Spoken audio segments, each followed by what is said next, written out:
43강입니다. 210쪽입니다. 요즘 날씨가 덥네요.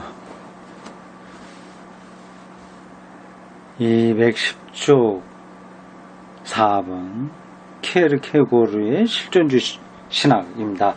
이 사람이 헤겔의 종합적인 구상을 어떻게 비판하는가 하는 문제에 대한 틀리의 설명입니다.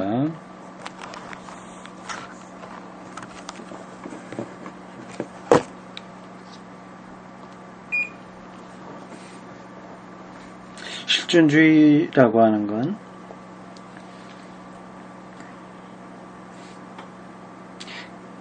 각 개인이 피할 수 없는 어떤 사태를 중심으로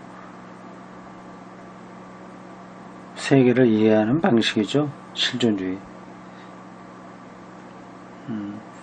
실존주의의 모토는 그 실존주의 철학자들에 따라서 약간 차이가 있겠지만 제가 알고 있는 그 철학자의 설명에 따르면 다음 같은 경구에 들어있습니다. 실존이 본질에 앞선다.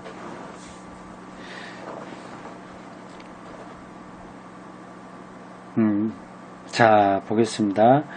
주엘은 케르케고르 역시 보편적 종합을 무너뜨리는 데 공헌한 사람으로서 다루어져야 된다. 보편적 종합이요. 이 헤겔이 전체 역사 체계를 세웠잖아요. 종합적인 겁니다. 근데 실존주의자들에게는 그게 중요하지 않고 개인이 어떤 경험을 하냐, 실존적으로 어떤 경험하냐 하는 게 중요하다는 겁니다. 어떤 전쟁이 일어났을 때 그것도 그 개인에 따라서 다르게 경험되지 않겠습니까? 그의 최대 영향력은 그가 살았던 시대보다도 현대에서 발휘되기는 했다. 그 당시에는 별로 빛을 많이 보지 못했다는 거예요. 그런데 그 뒤에 2차 세계대전 전후로 실존주의가 굉장히 많은 영향력을 발휘했는데 거기 이제 케르케고르가 중요한 역할을 했습니다. 근데 2차 세계대전 전후에 실존주의가 상당한 영향력을 끼치게 됐다, 뭐 발전했다, 이렇게 말하는 거는 뭐 이렇게 이상한 게 아니죠. 자연스러운 거죠. 헤겔의 어떤 역사 발전, 절대 정신이 지배하는 세계, 뭐 그런 것들이 전쟁으로 인해서 다 파멸된 거죠. 근대주의 이후 계몽주의와 근대주의 그런 것으로 인한 역사 낙관주의가 다 허물어지니까 이제는 개인의 실존을 중요하게 생각할 수밖에 없었습니다. 그런 실존주의 철학과 위대한 종합에 대한 경건주의적 신앙 부흥적인 신학적 비판과의 결합의 근거에서 새로운 출발을 이루었다. 여기 케르케고르에게도 경건주의적 요소가 있다고 봐야 되는군요. 보다 엄밀하게 말한다면 그는 신앙 부흥형의 루터파적인 경건주의, 신앙 부흥 운동의 전통적 신앙 내용을 포함한 그런 것들과 쉘링의 실존주의 여러 범주를 결합했다. 그는 쉘링의 해결을 부정했지만 앞에서 쉘링 많이 이야기했습니다. 그의 범주를 받았다. 그의 비판은 마르크스와 니체 비판과 함께 역사적으로 가장 중요하다.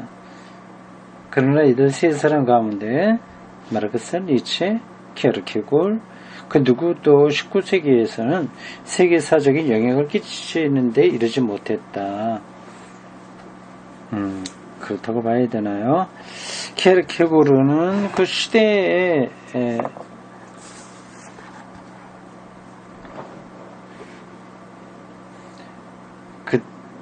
그 시대에서는 대체로 잊혀진 사람이었다. 나는 할레대학교 신학생으로서 할레대학교 독일 중부 좀 동쪽에 있습니다. 중동부 옛날 동독이죠. 거기 할레대학이 있습니다. 독일에는 유럽의 대다수가 그렇겠지만 대학은 다 도시 이름을 땄습니다. 특별한 경우만 빼고는 그렇습니다. 나는 할레 대학의 신학생으로서 뷰텐베르크의 고독한 한 사람이 했던 번역을 통해서 키에르케고르의 사상과 접하게 되었던 과정을 자랑스럽게 회상한다. 우리는 1905년에서 1907년까지 키에르케고르에 붙잡혀 있었다. 신학생이 이러한 사상가들에게 매료돼서 열심히 책을 읽고 공부하는 그 과정 참 부럽습니다. 그것은 그렇게 좋은 경험이었다. 우리는 복고적인 신학적 정통주의를 받아들일 수가 없었다. 우리는 특히 역사적 비판학을 제청하는 학파를 무시한 실증주의죠. 보수적이라고는 특수한 의미에서 신학자들을 실증주의적 포지티비스틱 실증주의적 신학자를 받아들일 수가 없었다. 말씀을 거의 문자적으로 받아들이는 방식을 실증주의적 신학이라고 여기서 보는 것 같습니다. 그러나 역사 비판학은 그것을 제청한 학파에 의해서 운영된 정당한 학문이었기 때문이다. 만약 성실한 연구가 신학 성서의 역사적인 터전에 도입될 경우 이 학문을 부정할 이유는 없는 것이다. 직역이라서 이게 무슨 말인지 확 들어오지는 않네요. 넘어가겠습니다. 그러나 또 한편 우리는 모두 리첼 학파에서처럼 알프레이트 리첼일 겁니다. 리첼 윤리신학을 전공한 대가죠. 리첼 학파에서처럼 도덕주의적 왜곡과 무신비주의적 공허를 느끼고 있었다. 무신비적 공허란 신비가 없는 공허, 그거는 신적인 것에 신비적 현존이라는 따뜻함이 빠져 있다는 뜻의 공허를 말한다.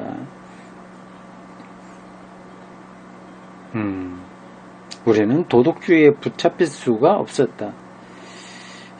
신비는 이 도덕주의를 넘어서거든요. 착하게 사는 거, 모범적으로 사는 거, 이거 누가 뭐라고 하겠습니까? 좋은 거죠. 그러나 하나님의 신비는 그것을 넘어섭니다. 부도덕성이 괜찮다는 게 아니라 하나님의 신비는 그 도덕성을 넘는다고 합니다. 도덕은 일종의 율법이죠. 나쁜 건 아닌데 그게 생명을 살리는 것은 아닙니다. 우리는 고전적 신학이 언제나 지니고 있었던 죄책의식의 깊이를 그 안에서 찾아내지 못했다. 조금 더 다른 사람에 비해서 도덕적이냐 윤리적이냐 그건 아니냐 그런 정도에 들어가니 그런 걸로 기독교가 얘기하는 죄성 그런 것 알지 못하는 거죠. 그래서 우리가 키에르케고르를 만났을 때 우리는 매우 즐거웠다. 실존의 깊이에 들어가니까요. 인간 실존의 깊이에 들어갔던 깊은 경건과 그가 해겔과의 대결을 통해서 얻은 철학적 위대성을 결합시켰던 이 사실이야말로 그 우리에게 중요한 인물이 되게 했다. 해겔의 화해 사상이야말로 참된 화해라는 주장을 부정한 데에 참된 비판의 초점이 있을 것이다. 인간은 철학자의 머릿속에 있는 화해로서 화해되지 않는다. 우리는 이와 같은 사상을 다음에 마르크스에게서 듣게 될 것이다. 우리는 20세기 실존주의 운동과의 관련해서 20세기 키에르케고르 이후 역사를 말합니다. 키에르케고르를 논할 수 있을 것이다. 왜냐하면 그는 우리 세계에 와서야 비로소 영향을 끼치게 되었기 때문이다. 선구자예요. 그럼에도 불구하고 이 논의 순서로 보아 그가의 해결의 위대한 종합에 대한 결정적 비판의 하나를 대표한다는 뜻에서 나는 그를 당대의 사람으로서 다루려고 한다. 우리는 그를 어느 정도 철저하게 논하려고 한다. 그렇지만 여러분은 이 논의를 19세기 신학사상뿐 아니라 20세기 신학사상을 다루는 것으로 받아들일 수 있다. 그건 뭐 20세기에 그의 철학이 크게 받아들여졌으니까 그 얘기입니다. 그의 저작은 19세기에 속해 있지만 그 참된 영향은 20세기에 들어와서 소중한 것이 되었기 때문이다. 우리는 다음과 같은 상황을 다른 두 사람의 사상가에게서도 보게 될 것이다. 이들은 신학의 교회 내적 대표자가 아니고 반교회적 대표자였다. 한 사람은 마르크스, 특히 헤겔에게 실존주의적 대항을 했던 초기의 마르크스이며 또 한 사람은 쇼펜하우어를 따랐던 니체다. 다 이제 기독교를 비판했던 사람들입니다.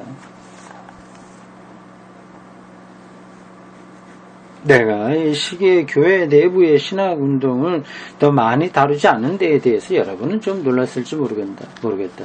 저도 좀 그렇게 생각합니다. 교회에 어떤 일들이 있었는가 하는 것에 대해서는 좀 간단하게 지나가고 그 외적인 것들, 주변의 사상, 철학 이런 것들을 많이 다루고 있습니다. 그 까닭은 교회 내부에 있었던 신학운동이 우리 자신의 상황에 대해서는 해결의 위대한 비판자만큼 중요하지 않다는 데 있다. 아, 그런가요? 그렇게 볼 수도 있긴 있겠죠. 그 시대에 그러면 교회 신학자들이 별 볼 일 없었다 그 얘기가 돼요. 뭐 별 볼 일 없기도 하고 비교 상대적으로 볼 때 이러한 케르케골, 마르크스, 니체 이런 사람들에 비해서는 비중이 훨씬 떨어진다는 겁니다. 이들 비판자는 비판자 마르크스, 니체 그리고 케르케골까지 포함한 이 비판자들은 오늘날 우리의 신학적 상황에 대해서 신학자들보다 더 근본적인 의미를 가지고 있기 때문이다.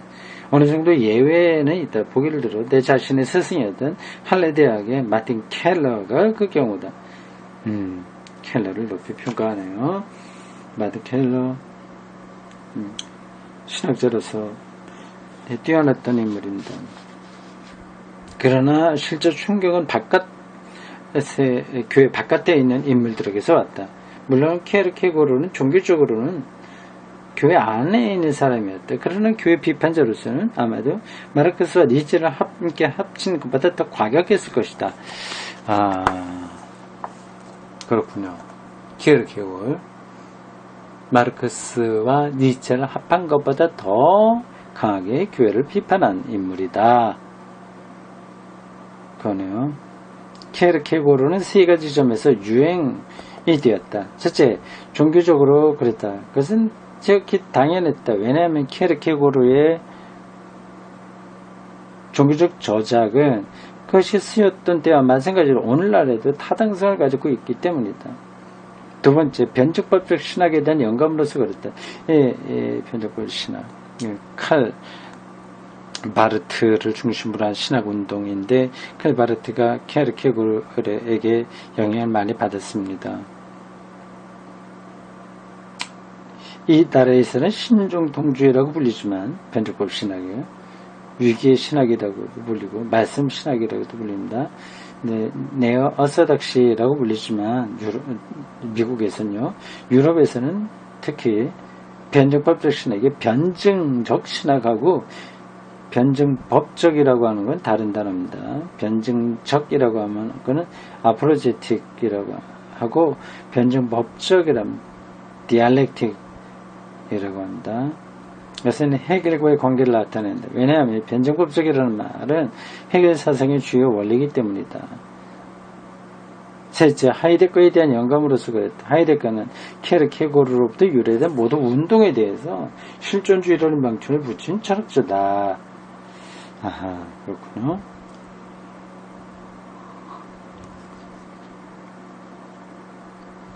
케르케고르가 그렇게 영향을 많이 끼쳤습니다. 하이데거는 뭐 큰 범주로 본다면 그도 실존주의 철학자라고 할 수 있는데 그의 실존주의 철학자라고 할 수 있는데 그의 철학의 특징을 더 두드러지게 해서 말한다면 존재 철학자인 거죠. 자, 좀 더 자세하게 보겠습니다. 열린 괄호 1번 케르케고르의 해겔 비판. 대부분의 반해겔주의자들의 경우와 마찬가지로 안티 해겔주의자들과 마찬가지로 케르케고르의 비판도 화해 개념에 바탕을 두고 있다. 근데 우리가 화해가 이루어지지 않는다, 충돌한다, 대립한다, 모순이다, 역설이다, 이런 쪽이니까요. 해겔은 화해한다고 하니까, 역사가 화해를 이룬다고 하니까 말이 안 된다 보는 거죠. 해겔에게서 세계란 종교 철학자의 정신 안에서 화해된다. 종교 철학자는 인간의 정신적인 삶의 여러 형태를 통과한다. 주관적 정신, 객관적 정신, 그리고 절대 정신이라는 형태가 그것이다. 세 가지 정신을 얘기했습니다. 주관적 정신은 인간의 심리학 얘기하고, 객관적 정신은 사회 윤리, 정치, 공동체, 사회 차원을 얘기하고요. 절대 정신은 예술, 종교, 철학 이런 거라고 분류를 하고 있습니다. 근데 이게 뭐 나눠지는 건 아니고 서로 연결되어 있는데 이렇게 분류할 수 있다는 뜻입니다. 철학자는 이들 모든 형태에서 살고 있다. 철학자는 깊은 종교적 영역에서 살면서 미적 영역에서도 산다. 철학, 종교, 예술 통하죠. 저도 목사이면서 신학자죠. 그러면서 철학적인 관점이 있고 예술, 미학, 미적인 영역 이런 데 관심이 있습니다. 이게 다 통하는 이야기이기 때문에 그렇습니다. 네, 그 정도로만 하죠. 그는 종교적 영역에 바탕을 두어 종교 안에 있는 신화와 상징을 개념한다.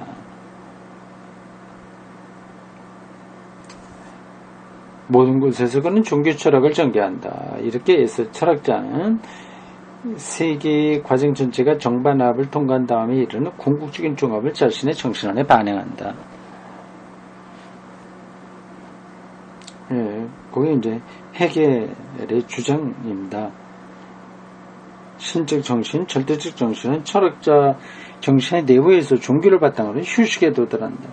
철학자는 휴식에 도달한다? 이 표현은 특별한 의미가 있는 것 같은데 잘 모르겠습니다. 철학자는 종교 철학자가 되어 종교적 삶의 상징을 개념화할 때 최고의 힘을 얻게 된다. 서로 관계들을 얘기하고 있는 예술, 종교, 철학 이런 것들이요. 이것이 해겔의 말은 화해다. 화해가 종교 철학자 안에서 일어난다는 것을 그렇게 표현했습니다. 그렇게 말할 수 있는 거죠. 철학자의 정신 안에서 이루어진 이 화해는 내가 언급한 여러 가지 사람들, 셜링, 포이르바흐, 경건주의자, 자연과학자에 의해서 공격을 받았던 것이다. 이들은 모두 세계는 화해되지 않는다고 말했다. 신학자들은 칸트에게로 들어가 유한성의 감옥은 해겔의 위대한 기도에 의해서 구멍이 뚫리지 않는다고 말한다. 유한한 것과 무한한 것의 화해는 아직도 일어나지 않았다. 여기 사이에는 질적인 차이가 있다. 그렇게 말할 수도 있죠. 케르케고르는 특별한 방법으로 이 같은 일을 했다. 어떤 일이요? 화해가 이루어지지 않았다는 작업입니다. 본질의 체계에서는 화해가 가능할지 모르나 본질의 체계는 우리가 살고 있는 현실이 아니다. 현실이 아니다. 우리는 실존의 영역에 살고 있다. 현실과 실존이 구분되고 있습니다. 실존의 영역에서 실제로 존재하는 거죠. 영역에서 화해란 아직도 일어나지 않는다. 이거 일리가 있죠. 사회의 실존에서 화해가 일어나지 않죠. 아무리 과학이 발전하고 먹는 게 많아져도 안 되죠. 실존이란 선악을 결단하는 자리다. 인간은 비극적 상황, 곧 악을 피할 수 없는 비극적 상황에 있다. 그러니까 어떻게 해서라도 그걸 피할 수가 없어요. 실존에서의 이 모순은 본질이 아니라 실존에서의 이 모순, 아무리 마음속에서 또 화해가 일어났다고 하더라도 실존에서는 악의 경향성이 끊임없이 발현되거든요. 모순은 해결에게서는 본질주의적 성취와 실존주의적 비성취 또는 소위가 구별되어 있지 않다는 것을 의미한다.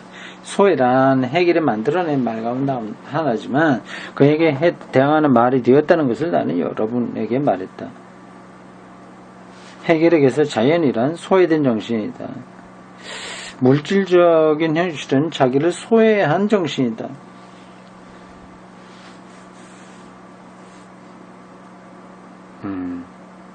말이 우리에게 탁탁 달라붙진 않죠.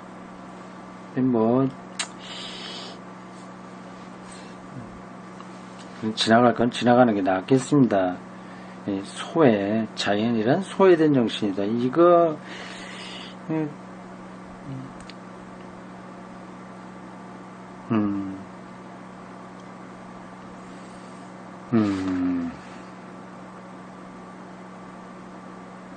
지나가는 게 낫겠어요. 너무 이런데 머물면 진도가 나가지 않고 머리만 복잡해집니다. 물질적 현실은 자기를 소외한 정신이다. 그래서 키에르케고르는 다음과 같이 말했다. 인간이란 이러한 소외 상태에 있다. 반정리. 부정성을 세계 과정 속에서 극복해가는 연속적인 종합의 계열에 대해 해결이 구상한 것은 본질의 영역에서만 타당성을 갖는다. 그리고 그것은 신의 내적인 삶에서만 일어나는 것이라고 우리는 상징적으로 말할 수 있으리라. 그러나 키에르케고르는 소외야말로 우리의 상황이라는 사실을 강조했다. 신의 내적 삶에서만 화해가 있는 것이지 우리의 상황에서 화해란 없는 것이다. 화해라는 말을 구원이라는 말로 바꿔도 됩니다. 근데 그 구원이 하나님의 계획과 섭리에서는 일어났지만 현실에서는 이루어지지 않은 거죠. 동의하시죠? 우리가 신앙적으로 아무리 분명한 차원에 들어갔다고 하더라도 아주 깊은 하나님 경험이 있다고 하더라도 그리고 하나님에 대한 인식이 깊다고 하더라도 현실에서는 여전히 모순되는 삶을 부정할 수가 없습니다. 이건 옳고 그름의 문제가 아니라 이 키에르케고르의 설명에 따르면 실존에서는 그게 불가능하다는 겁니다. 본질 영역에서만 가능하다는 한 그 화해와 구원을 실존에서마저 가능한 것처럼 말하는 것은 잘못이다. 그죠. 그런 차원에서 해겔을 비판한 겁니다. 해겔은 신의 내적 삶을 그의 위대한 논리학에서 기술했다. 논리학은 본질학이다. 최고의 추상과 내적 변력적 관계에서 본질을 기술하는 본질학이다. 본질, 에센스.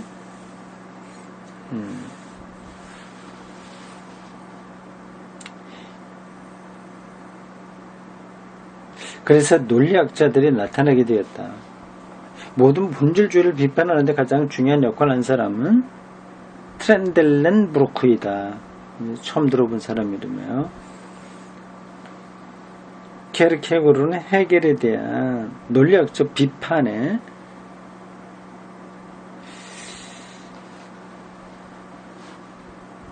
관해서는 트렌델렌브루크에 의존하고 있다. 어느 나라 사람인지 그의 사상이 뭔지 저는 모르겠습니다. 트렌델렌브루크. 논리적 과정이란 현실의 과정이 아니다. 논리는 현실이 아니라 본질이라고 하는 뜻이겠죠. 이것은 시간 안의 과정이 아니다. 현실, 시간과 공간 안에서 벌어지는 일들이지 않습니까? 그게 아니다. 다만 그것은 논리적 관계에 대한 하나의 기술일 뿐이라는 것이 그의 비판이었다. 논리적인 것이 현실에서 그대로 드러나는 건 아니죠. 앞에서 간단하게 예를 들었습니다만은 조금 다른 방식으로 얘기하면 우리가 예수 믿고 의로워졌다 얘기하지 않습니까? 칭의를 받았다 얘기합니다. 마틴 루터가 오직 믿음으로 하나님의 은총에 의해서 우리가 의로워진다, 믿음으로 의로워진다 얘기했어요. 근데 그게 현실에서는 그대로 나타나는 게 아닙니다. 그건 우리의 본질의 차원에서 논리로 설명하는 거지, 현실이 여기서는 그대로 적용되지 않습니다. 그래서 그것이 무의미하다는 뜻이 아닙니다. 그쪽으로 우리가 가되 지금 이 일상과 현실과 실존에서의 문제를 그런 것으로 가볍게 처리하면 안 된다는 뜻입니다. 해결은 논리, 변적법적 과정과 역사의 현실적 운동을 혼동했다.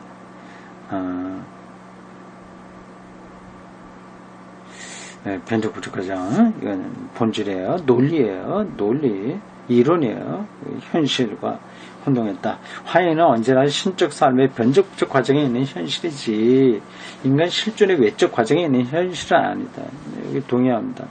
그렇기 때문에 해결은 논리적 관점에서 본질과 실존을 근본적으로 혼동하고 있다는 비판을 받았다. 핵심이군요. 해결은 본질과 실존을 근본적으로 혼동하고 있다. 그러니까 칭의라고 하는 것은 믿음으로 의롭다고 인정받는다는 것은 그것은 본질의 문제예요. 누가 그걸 부정합니까? 그러나 실제 우리의 삶에서는 칭의가 그대로 나타나지 않는다는 겁니다.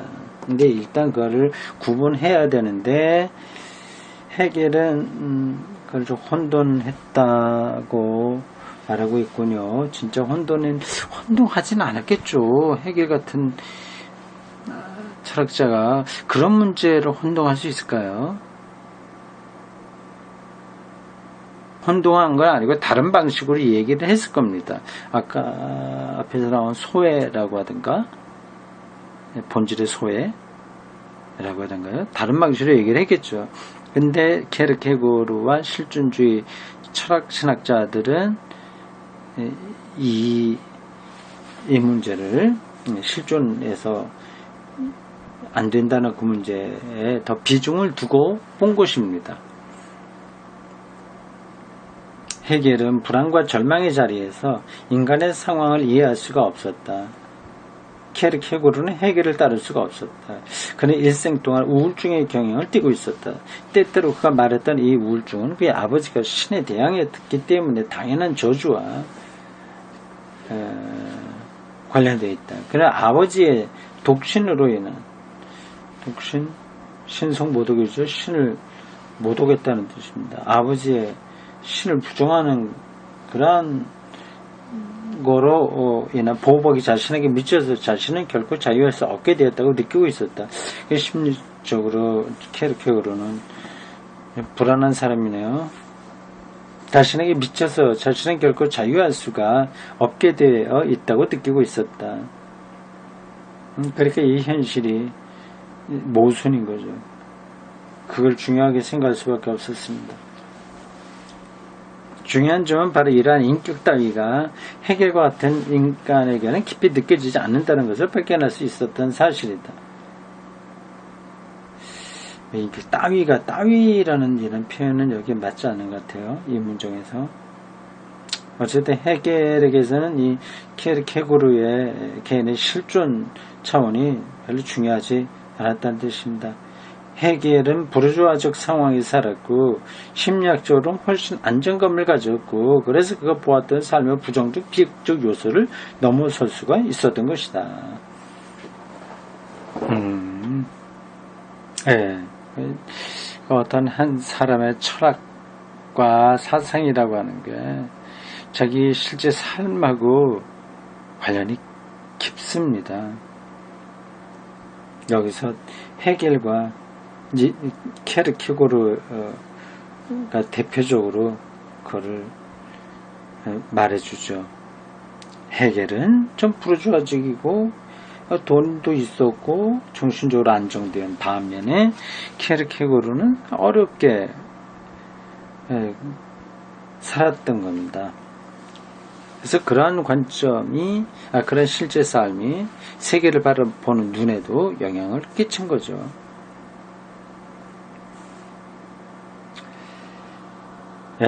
오늘 몇 강입니까? 지금 한 건 몇 강이에요? 43강이죠? 3강 여기까지 하겠습니다.